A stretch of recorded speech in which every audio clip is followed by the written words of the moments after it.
Hey guys, Pastor Doug here.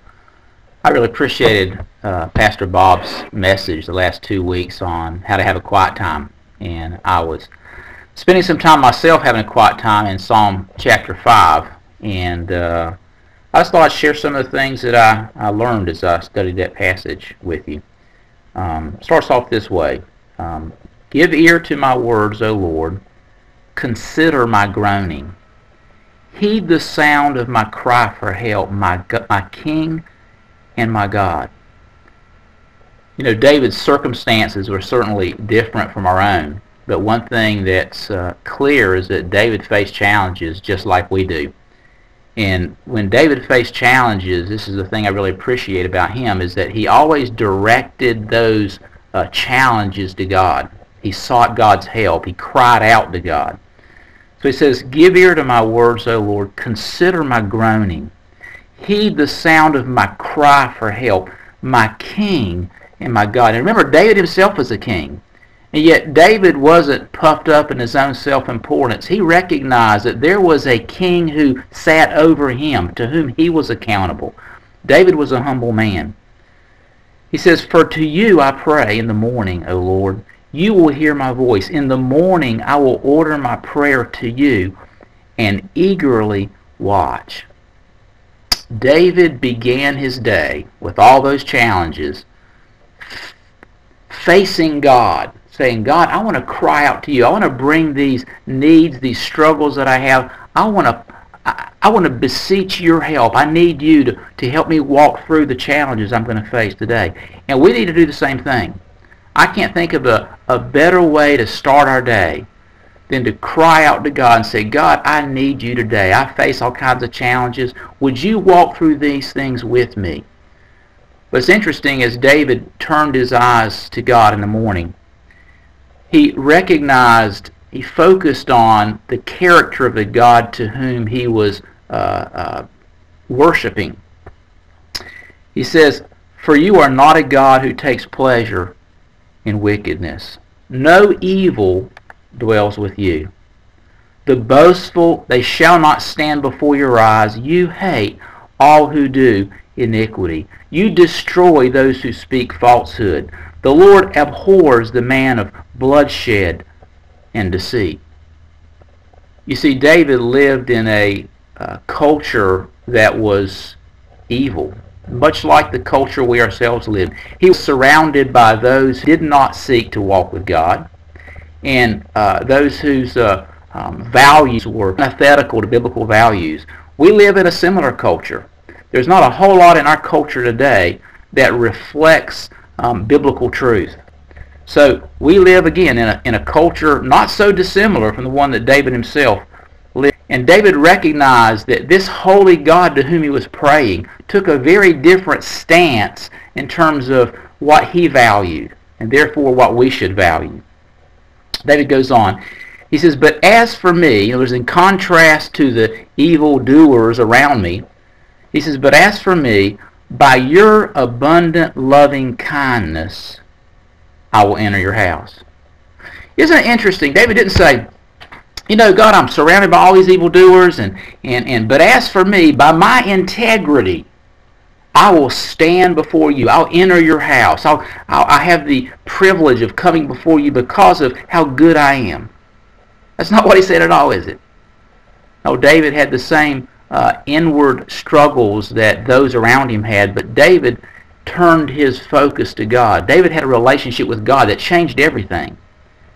And so he says this, but as for me, by your abundant loving kindness, I will enter your house. You see, if we have a relationship with God, it's not based upon our good works. It never has been. Not in the Old Testament, not in the New Testament. It's based upon God's grace. David uses the word loving kindness. The Hebrew word is chesed. It refers to God's loyal love. And David recognized that any relationship that he had with God, it wasn't based upon his own integrity. It was based upon God's loving kindness, God's loyal love. David continues, he says, at your temple I will bow down in reverence for you. David was a worshiper. O Lord, lead me in your righteousness because of my foes. David recognized that he needed a standard of righteousness to pursue. He needed to be led in that righteousness. He says, make your way straight before me. There's nothing reliable in what they say. You see, David recognized that his culture was based upon half-truths, lies, values that were distorted. See, he says, there's nothing reliable in what they say. And similarly today, we cannot walk with integrity. We cannot live lives that are going to reflect or biblical truth or lives that are going to take us any positive place if we listen to the values and lies and distortions of our culture. We've got to come back to biblical truth. We've got to have an absolute standard against which we judge what's right and what's wrong. And that standard has been given to us by God in our Bibles. So David says there's nothing reliable in what they say. Their inward part is destruction itself. Their throat is an open grave. They flatter with their tongue. Hold them guilty, O God. By their own devices let them fall. In the multitude of their transgressions thrust them out, for they are rebellious against you.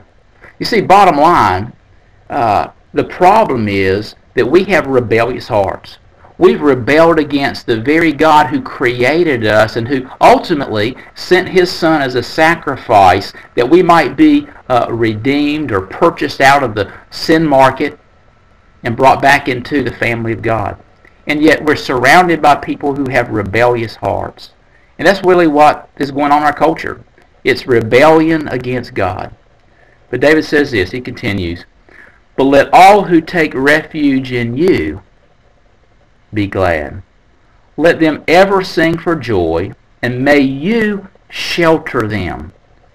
For those who love your name may exult in you.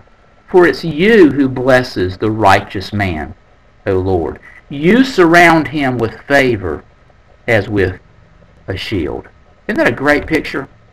God's saying, if you'll look to me, if you'll humble yourself before me, I will surround you with favor like a shield. Isn't that a beautiful picture? It's like God's got this shield He places in front of us. It's a shield of favor. And as we walk with Him, we experience that favor. That doesn't mean, of course, that bad things don't happen to good people. They do. But have you noticed that so much of the bad stuff that we encounter in our life are the result of decisions that we've made, poor decisions we've made? Not all of them, certainly. But listen, if we'll start ordering our lives according to biblical truth, if we'll begin our days, as David did, by focusing on God, by remembering that this is a God who hates evil, who hates iniquity, who hates rebellion, and we begin to say, God, I don't want to be like that.